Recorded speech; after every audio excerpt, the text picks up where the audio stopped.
सुप्रभात बच्चों, कैसे हो आप? आशा करती हूँ कि आप सब घर पर अच्छे होंगे। बच्चों, कल हमने हिंदी में पाठ 10 अनमोल खजाना रीड करना शुरू किया था और हमने यहाँ तक इसे रीड भी किया था।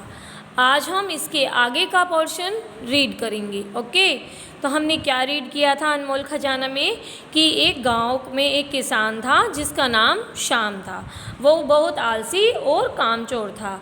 उसके पास बहुत सारे खेत थे, लेकिन वो खेतों में अच्छे से काम नहीं करता था, जिसके कारण उसके खेतों में अनाज पैदा नहीं होता था और उसके परिवार को भरपेट भोजन भी नहीं मिलता था, जिसके कारण उसका परिवार बहुत दुखी रहता था। तो उसी गांव में एक महात्मा रहते थे जो लोगों का दुख दर्द सुनते थे और उसे दूर करने का उपाय भी बताते थे। एक दिन शाम अपने दुख दर्द लेकर महात्मा जी के पास गया। तो जब वो महात्मा जी के पास पहुंचा तो उसने देखा कि महात्मा जी आश्रम में फव्वारे से खेत की खुदाई कर रहे हैं और बहुत पसीना भी आया हुआ है। तो शाम ये खड़ा होकर देखता रहा। जब महात्मा जी का काम खत्म हुआ तभी महात्मा जी की नज़र शाम पर पड़ी। तो उन्होंने शाम से उसके आने का कारण पूछा। शाम ने कहा कि मैंने सुना है कि आप दीन दुखियों की समस्याओं को दूर करते हो। मैं भी एक गरीब किसान हूँ, मेरे पास खेती है, बाड़ी है, पर मेरे पास फिर भी धन की बहुत कमी है। मेरा परिवार बहुत दुखी है और इस वक्त तो हमारे पास खाने के लिए कुछ भी नहीं है। कृपा करके आप मुझे कोई ऐसा उपाय बताएं कि मैं धनवान हो जाऊं। तो देखिए, अब उसने शाम ने ये बात बोली है कि मुझे ऐसा कोई उपाय बताइए कि जिससे मैं धनवान हो जाऊं। तो सुनिए आगे।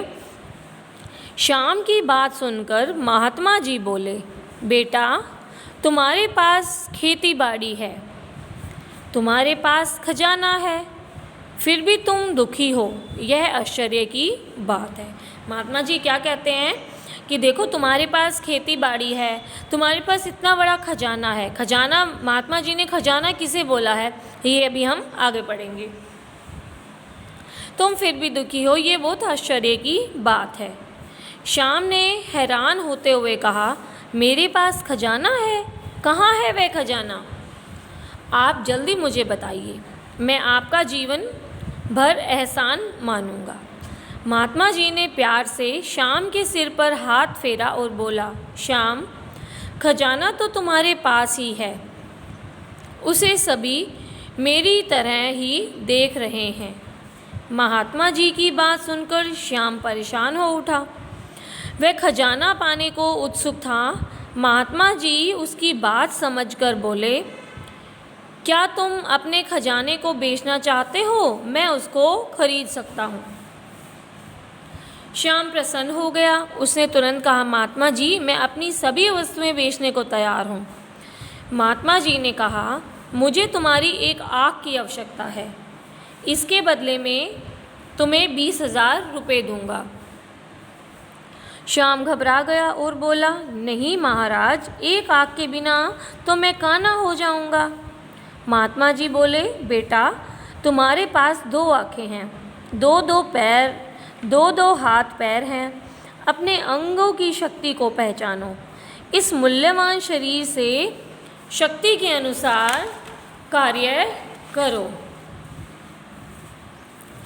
जीवन में कभी दुखी नहीं रहोगे।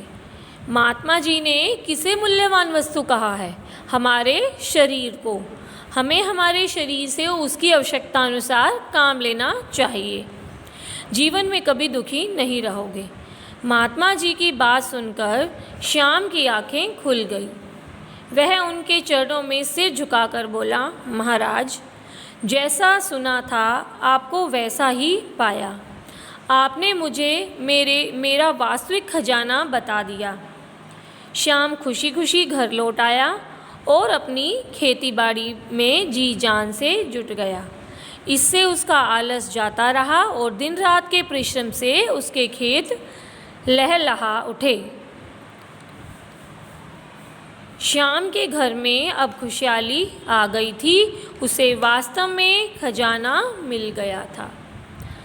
बच्चों, देखो, हमें आलस नहीं करना चाहिए। हमारे पास भगवान का दिया हुआ ये जो शरीर है, इससे आवश्यकता अनुसार काम लेना चाहिए और परिश्रम मेहनत करनी चाहिए।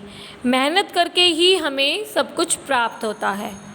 ओके चिल्ड्रन, तो आपको भी ये पाठ अपनी बुक से रीड करना है और कल हम इसके शब्दार्थ करेंगे। Okay, bye bye.